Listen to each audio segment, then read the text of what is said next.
All girls. Co-ed? Nothing more than 28. Low-level English. It's easier. High-achieving students only for sure. They'd understand my Jane Austen obsession. But does the categorisation of students into ability groups, number size, age, or gender actually matter? And as much as it is a media and political football, my extensive research has dug up some pretty interesting stuff. And there's decades of it. The international OECD found that ability group classes within Australia is a well-established practice, with 98% of schools implementing streamed classes. But this is despite a lack of compulsory state or nationwide policy. So is it something we should be doing? Of course we should be. How else do we separate the chaff from the wheat? Actually, research says otherwise. Streaming classes into ability does not significantly affect a student's academic performance. Plus, streaming could even be detrimental by reducing inclusivity. A student's interaction with people from different backgrounds and cultures would be limited. Yes, but as long as we don't have more than 28 students, teach boys and girls separately, hormones, and ban composite classes, then it will be all good. Well, actually no.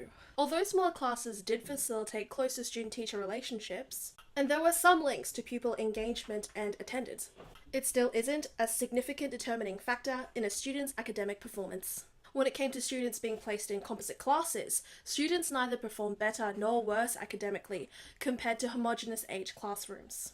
And there is a lack of consistent evidence to indicate that single-sex classrooms have better grades. The majority of single-sex schools are private or non-government schools, and they're usually located in a high SES area. Now that does affect academic performance, not necessarily a single-sex environment. And furthermore, all this evidence is backed by the compelling holy grail of educational statistics, Hattie's effect size list. Hattie's research documented the influence certain factors had on student achievement, including ability grouping, number size, gender, and age. As indicated by their given scores, they mostly have weak or very little impacts. So what does matter? Here's one thing that all the paths of my research arrived at. What mattered was what the teacher did. So much power. Yeah, Wilson and DeWitt advocates for teachers to instead focus on their own pedagogy and attitudes. These factors often influence and determine a student's academic performance. Ultimately, I'd like to see more research done on the why.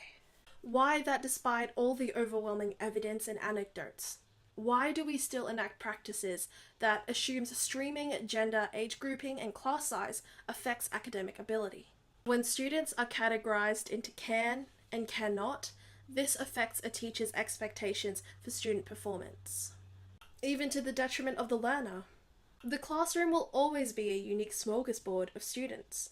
Ultimately, teachers have a responsibility to focus on the quality of teaching and enacting of different strategies to accommodate diverse student needs. We are the common denominator.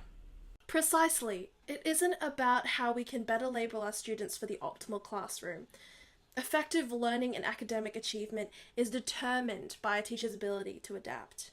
Yeah, I suppose I could differentiate more. It wouldn't hurt.